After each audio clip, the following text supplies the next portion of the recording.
Welcome to বঙ্গজয় বন্ধুরা, আশা করি তোমরা সবাই ভালো আছো। আজকে কিন্তু সিএফএল এর খেলা ছিল ইস্টবেঙ্গল এবং ডায়মন্ড হারবার এফসি, এবং যে ম্যাচটাকে বলা হচ্ছিল সিএফএল এর final match, one type of final match. আর এই ম্যাচ কিন্তু আজ হলো না, ডায়মন্ড হারবার এফসি মাঠে এলো না। এই নিয়ে কিন্তু আজকে আলোচনা করব। তো আইএফএ কিন্তু কিছুদিন আগে তারা অ্যানাউন্স করেছিল যে 13 তারিখ, মানে আজকের ডেটে ফেব্রুয়ারি 13 তারিখে এই সিএফএল এর এই ভাইটাল ম্যাচটি হবে। দীর্ঘদিন ধরে সিএফএল এর এই ম্যাচটি হয়নি, সেপ্টেম্বরের পর থেকে খেলাই হয়নি বলা যায়। তো কেটে গেছে প্রায় 5 মাস, 5.5 মাস। এর মধ্যে এই একটি ম্যাচের ডেট বার করতে পারছিল না আইএফএ, বা আইএফএ ডেটটি বার করলেও ডায়মন্ড হারবার এফসি খেলতে চাইছিল না। আর আজ কিন্তু ডায়মন্ড হারবার এফসি মাঠেই এলো না এই ডেটটা অ্যানাউন্সমেন্টের পর। এখন তারা বলছে আমরা এই ডেটে খেলবো না। কিন্তু গত 6 তারিখ তাদের দলের ম্যানেজার মানস ভট্টাচার্য তিনি কিন্তু বলেছিলেন, প্রাক্তন ফুটবলার, যে আমরা ম্যাচ খেলার জন্য প্রস্তুত, আর আমাদের যত ফোকাস যা আছে সেটা হচ্ছে আই লিগ 2 এর জন্য, তবে আমরা এই সিএফএল এ ম্যাচ খেলার জন্য প্রস্তুত।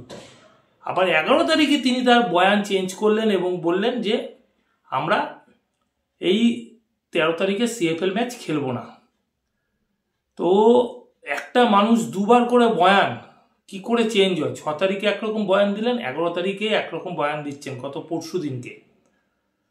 আইএফএ গত 5.5 মাস ধরে এই ম্যাচটি করার যথেষ্ট চেষ্টা করে গেছে, কিন্তু ডায়মন্ড হারবার এফসি কখনোই ম্যাচটি খেলতে চাইছিলেন না। পেছন থেকে আরেকটি ক্লাব ইন্ধন দিয়ে যাচ্ছিল, তারা আগেই লিগ থেকে আউট হয়ে গেছে, সুপার 6এও যেতে পারেনি। তারা সবসময় ইন্ধন দিয়ে যাচ্ছিল যাতে এই ম্যাচটি না হয় বা আটকানো যায় এরকমভাবে।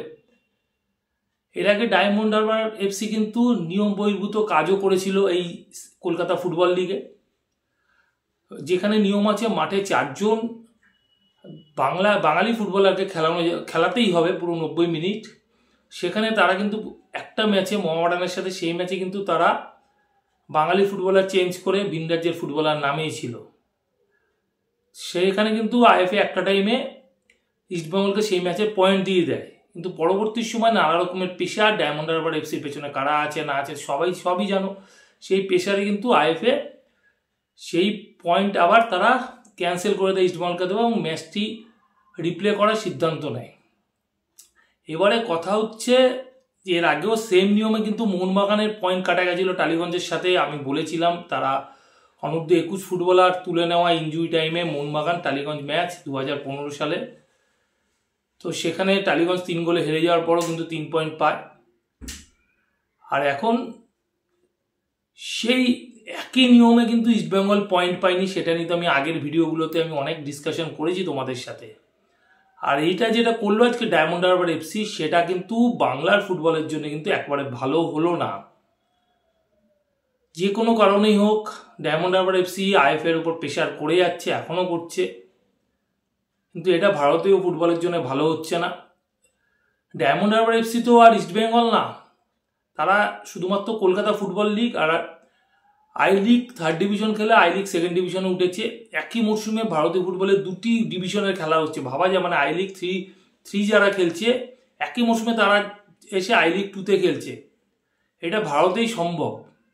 এই মরশুমের লিগ এ মরশুমে হবে, বাকি সামনের মরশুমে লিগ সামনের মরশুমে হবে। মানে এই মরশুমে যারা 3rd ডিভিশন খেলেছে, চ্যাম্পিয়ন হয়েছে, তারা তো পরের মরশুমে গিয়ে খেলবে, এই মরশুমে খেলার কথা না।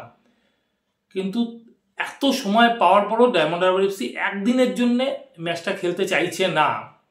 সেই জায়গা থেকে দেখলে কিন্তু ইস্টবেঙ্গল প্রচুর টুর্নামেন্ট খেলছে, সিএফএল যেমন খেলছে, ডুরান্ড কাপ খেলেছে, আইএসএল এ ব্যস্ত, এএফসি টুর্নামেন্ট খেলছে, তারপরে কিন্তু ইস্টবেঙ্গল আইএফএর সাথে সহযোগিতা করে গেছে এবং যেদিনকে ম্যাচ দেবে সেদিনকেই খেলবে বলেছে। এছাড়া রিলায়েন্স ফাউন্ডেশন ডেভেলপমেন্ট লিগও খেলছে, সেটা ডায়মন্ড হারবার এফসিও খেলছে। এবার কথা হচ্ছে, এরা কি আদৌ বাংলার ফুটবলের উন্নতি চায়? যেই ক্লাব পেছন থেকে ইন্ধন দিচ্ছে সেটাও আমরা জানি, তারা আগেই আউট হয়ে গেছে। অনেকে বলতে শুরু করেছে সিএফএল নিয়ে ইস্টবেঙ্গল সন্তুষ্ট থাক, সিএফএল নিয়ে পড়ে থাক, নানা রকমের মন্তব্য নানা জায়গা থেকে আসছে। একটা কথা বলি, সিএফএল আর আইএফএ শিল্ড নিয়ে কিন্তু গর্ব যারা করে তারা আজকে এই কথাটা বলছে। আর সিএফএল আর আইএফএ শিল্ডকে অস্বীকার করা মানে কিন্তু নিজের বাবা মাকে অস্বীকার করার মতো। আজকে নতুন টুর্নামেন্ট হয়েছে আইএসএল, জাতীয় লিগকে পরবর্তী সময় আই লিগ হয়েছে, একাধিক টুর্নামেন্টের নাম বদল হয়েছে, কিন্তু আইএফএসএল থেকে গেছে, যেটা ইতিহাসের পাতায় কোনো এক ক্লাব নিজেদেরকে নিয়ে গর্ববোধ করে, তেমনি কলকাতা ফুটবল লিগকে নিয়ে গর্ববোধ করে, আর সেইগুলো কিন্তু পাঠ্য বইতেও পড়ানো হয় এই গল্পগুলো। তো এখন প্রশ্ন যে আইএফএসএল আর সিএফএলকে যারা ছোট করছে, আইএসএলকে নিয়ে যারা মাতামাতি করছে, তাদের বাংলার ফুটবলের জন্য এই মুহূর্তে কন্ট্রিবিউট কি আছে? কটা বাঙালি ফুটবলার তারা তুলে আনতে পেরেছে নিজের দলের জন্যে?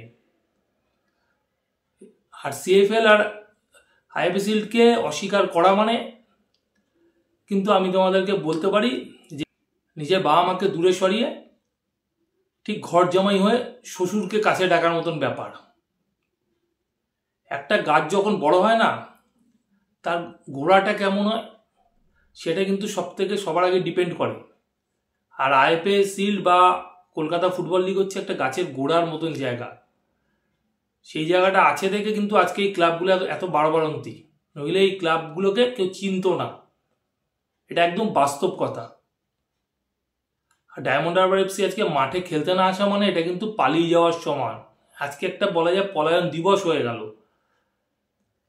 কলকাতা ফুটবল লিগ একটা চিরাচরিত ঐতিহ্যবাহী একটা লিগ, এই লিগকে অস্বীকার করা যায় না।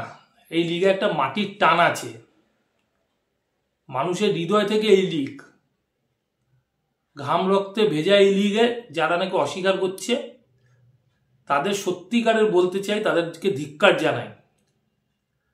তারা নিজেদের আইডেন্টিটিকে অস্বীকার করছে। আজকে আইএসএল আছে, আগামী দিনে হবে কিনা সেটাও কিন্তু সন্দেহ থেকে যাচ্ছে। এফএসডিএলকে নিয়ে এবারে সন্দেহ দেখা দিয়েছিল এবং নানা রকম মিডিয়া প্রকাশ হয়েছিল যে আইএসএল বন্ধ হয়ে যেতে পারে এফএসডিএল যদি সরে যায়, টাকা জোগাড় করার জায়গা নেই বা স্পন্সর আসছে না। আগামী দিনে যে 10 বছর বাদে আইএসএল হবে এর কিন্তু কোনো গ্যারান্টি নেই, কিন্তু আগামী 100 বছর বাদে সিএফএল হবে, সিএফএল চলবে। আর সিএফএলকে অস্বীকার করা মানে বাংলার ফুটবলকে অস্বীকার করে যাচ্ছে এবং বাংলার ফুটবলের দিনকে দিন ক্ষতি করে যাচ্ছে। আজকে কিন্তু এখন পর্যন্ত যা খবর তাতে ইস্টবেঙ্গলকে জয়ী হিসাবে কিন্তু অ্যানাউন্সমেন্ট করেনি আইএফএ, ম্যাচটি পরিত্যক্ত হয়েছে এবং সম্ভবত আগামী দিনে 3 পয়েন্ট ইস্টবেঙ্গল পেয়েও যাবে এবং চ্যাম্পিয়ন হবে। কিন্তু আজকে এই সিএফএল এ যারা নাকি এই সিএফএলটাকে না পেয়ে বলছে যে সিএফএল খেলি না বা সিএফএল নিয়ে দরকার নেই, টোনটিটকারী, তাদেরকে বলছি একটা যে নেই মামার থেকে কানা মামা ভালো, জানেন তো? তাহলে আপনাদের সিএফএল খেলার দরকারটাই বা কি আছে? সিএফএল থেকে নাম তুলে নিন, খেলতে হবে না। যদি সাহস থাকে, হিম্মত থাকে, সিএফএল থেকে নাম তুলে নিন। আগামী দিনে সিএফএল খেলবেন না, দেখিয়ে দিন তাহলে। এই চ্যালেঞ্জটা আপনাদেরকে দিচ্ছি। আর ইস্টবেঙ্গলকে আগাম অভিনন্দন জানালাম সিএফএল জয়ের জন্যে। রেকর্ড বার জয় করেছে ইস্টবেঙ্গল সিএফএল, কারণ ইস্টবেঙ্গলের আগে থেকে 30-40 বছর আগে থেকে অনেক ক্লাব খেলেছে, কিন্তু ইস্টবেঙ্গলকে টপকাতে পারেনি সিএফএল। রেকর্ড জয় 7 বছর বাদে, এর জন্য অবশ্যই ইস্টবেঙ্গলকে অভিনন্দন জানালাম।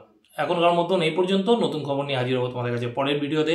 যাওয়ার আগে একটাই কথা বলবো, আগের ভিডিও যারা মিস করে গেছো ডেসক্রিপশন বক্সে তার জন্য লিঙ্ক দেওয়া থাকবে, লিঙ্ক ক্লিক করে আগের ভিডিও দেখে নিতে পারো। এখনকার মতন গুড বাই।